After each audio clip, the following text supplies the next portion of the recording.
Let's go back to 2011. Silly bands were an epidemic that was comparable to the vaping crisis seen in modern high schools. I don't like this, makes me throw up. The best and most desired movie sequel of our generation was about to drop, and boy oh boy was it a good one. But most importantly, this was the year when Minecraft was absolutely huge everywhere in the world. People worldwide were obsessed with the game that would revolutionize the gaming industry and make Notch worth $1.5 billion.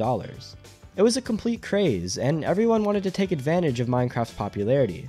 We had releases like Castle Miner Z, Terraria, Block Fortress, and a crazy amount of other various block-based mining and crafting games. But none of them would compare to a simple little game known as Ace of Spades, or in other words, Minecraft with guns. I mean, everything needs to be compared to Minecraft, right? We have this game where it's totally like Minecraft if Minecraft's creepy hissing spiders were bloodthirsty savages trying to eat you. Then we have Minecraft but with more focus on farming, Minecraft but with more focus on starving, and Minecraft Fallout 4? Seriously, Games Radar, you're telling me that Fallout 4's base building feature boasts all of the hallmarks of classic Minecraft gameplay? Okay. Anyways, Minecraft with guns would turn out to receive a lot of positive praise, and people absolutely loved it. In fact, it received nearly 2 million unique users. People loved it so much that Jagex caught wind of it and decided to become involved with it. The same Jagex that's behind a cute little game known as RuneScape and the huge worldwide breakout hit called Transformers Universe. So, when it was heard that they would be taking over development of an indie game made by a single developer, it was a pretty big deal. But something went wrong along the way, and the game would end up shutting down on April 3rd, 2018. There were a lot of problems, and by the time that the game closed, fans were not happy with Jagex and the entire situation. So what exactly is this situation, and why did a game with millions of active users close down? Is there any hope for the future of Ace of Spades? We're going to talk about these things and more in today's video, why Ace of Spades died. You know what else has died? My channel's ability to get sponsors because I don't ever upload. So this video is sponsored by me. Yeah, I'm now using this as self-promo time. I've been trying to be trendy lately and play Minecraft because I'm just like every other YouTuber. But while I've been doing this, I've actually realized how much fun it's been. So I decided to launch my very own Minecraft server for people who watch my channel to play on. It's a step back from all the corporate $10 million hub servers with 30 minigames and tons of pay-to-win donor items that are thrown in your face every 5 seconds. Instead, it's a classic Minecraft survival feel with a twist that keeps it more interesting. On this server, you can join a guild, rank up, build a community, work by yourself or with others, and most importantly, enjoy Minecraft and play it the way it's supposed to be played. If you guys are interested, I threw the Discord for the server in the description along with the IP, so feel free to join and I hope to see you guys there. Now back to the video. The story of Ace of Spades begins in April of 2011 when a small developer known as AKSOY releases a prototype to an exciting new game known as Ace of Spades. The first playable version was beta version 0.1, and it was definitely a very basic and simple game without much to do.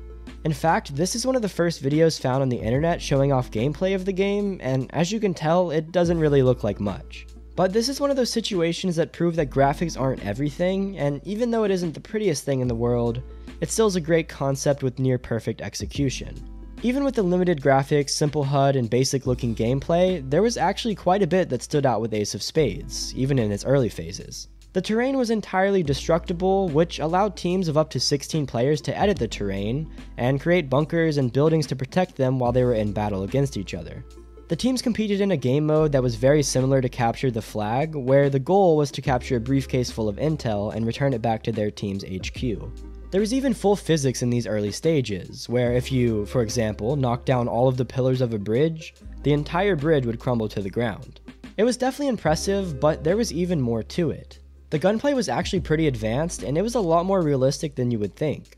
For example, a headshot would be an instant kill, but a body shot would leave much more room for return fire. Because of this, there was a solid combination of risk and action. If you weren't careful, you would be completely obliterated by a stray bullet, but if you wanted to rush someone and attempt to spray them, well, you could do that as well. There were also obviously grenades, and when these grenades were thrown, they created little craters on the map, making it feel more and more like a battlefield as time progressed.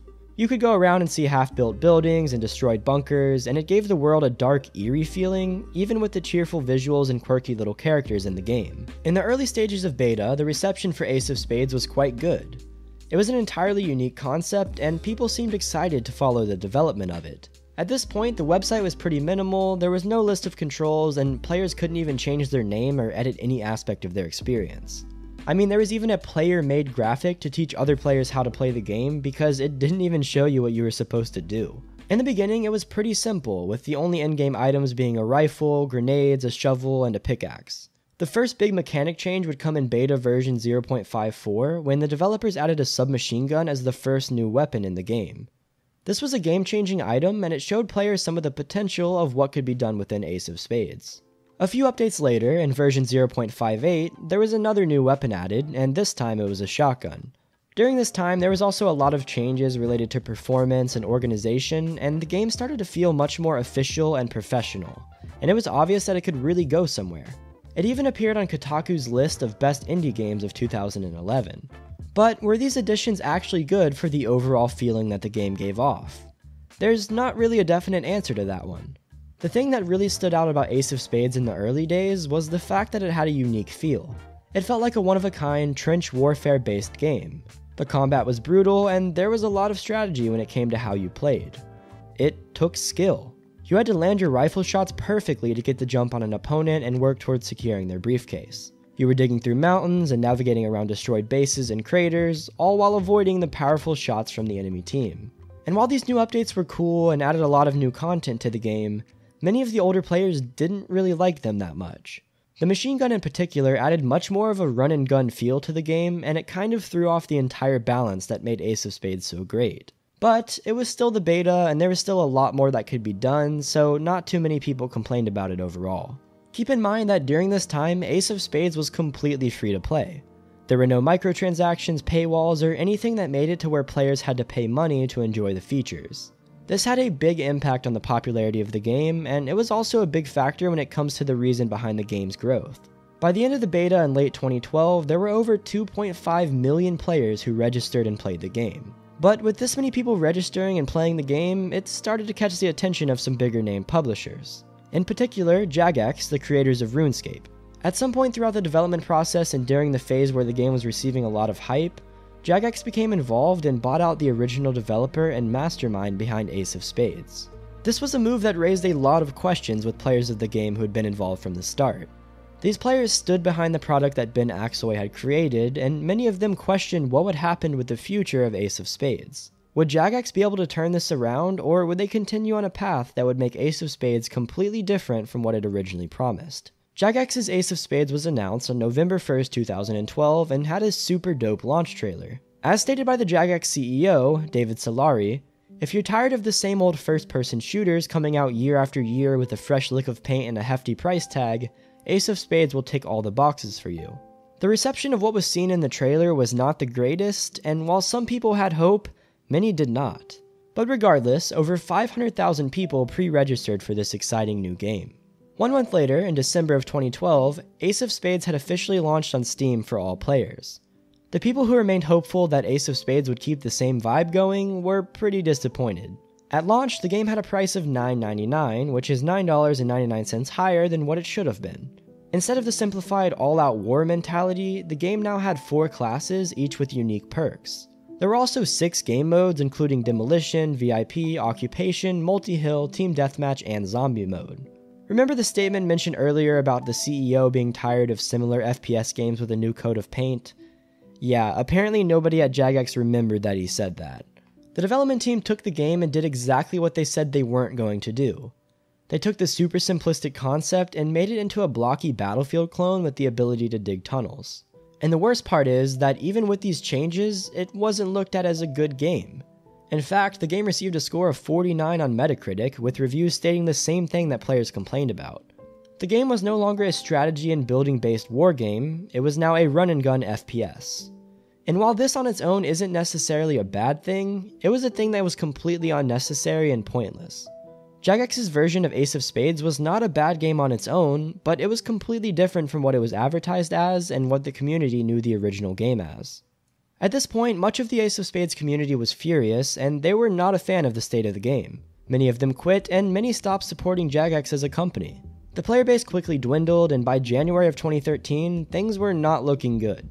At this time, Jagex had already known that they messed up. They had an interview on January 8th, 2013 with Gamasutra, in which they openly talked about how they messed up with a few key factors of Ace of Spades.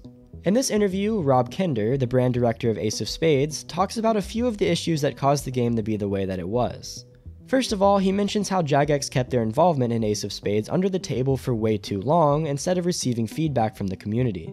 The community obviously wanted everything to be a certain way, and Jagex completely ignored that and did what they wanted to do anyways. Then Kinder talks about how the game lacked the ability to use community-created mods and maps, and how that also helped to hinder the gameplay experience for the community.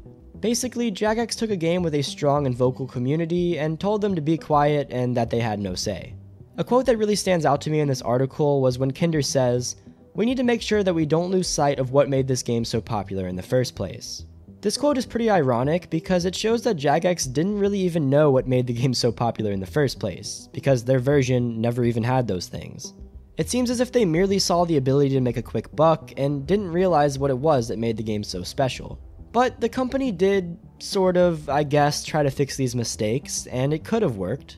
On January 24th, 2013, they released a classic game mode that aimed to bring back the feeling of the early days of Ace of Spades. This was good because it was a step in the right direction, and a lot of players began to have a sliver of hope again. But that hope was lost when, right after this, in February, they released a paid DLC known as the St. Valentine's Day Massacre DLC. The fact that this wasn't free absolutely infuriated the entirety of the remaining fanbase, and more players began to leave. Over the course of 2013, there were a few more updates that came out, but nothing really substantial. The remaining players continued to leave, and all that was left was the shell of something that was once truly amazing. By the end of the year, servers were completely empty, players were no longer active, and the community crumbled away and began to hate Jagex even more. But Jagex didn't really care. They made their money, and that was all that mattered. This is pretty much proven when, right after the demise of Ace of Spades, Jagex began working on a new title known as Block and Load. A title that would inevitably meet the same fate as Ace of Spades and lower Jagex's reputation even further. And while it's definitely a shame that something with so much potential can fail to deliver, there's still hope for longtime fans of Ace of Spades. As with other games that have been covered on this channel, there are a few community projects that go on to recreate the experience for modern players. There's Open Spades, which is a clone of Ace of Spades 0.75, and then there's also Build and Shoot, both of which will be linked in the description below. Did you guys ever play Ace of Spades? Tell me what it was like in the comments. Thank you guys so much for watching the video. Be sure to check out my Minecraft server to have some fun with the community, and subscribe if you want to see more. I'll see you guys next time, and peace.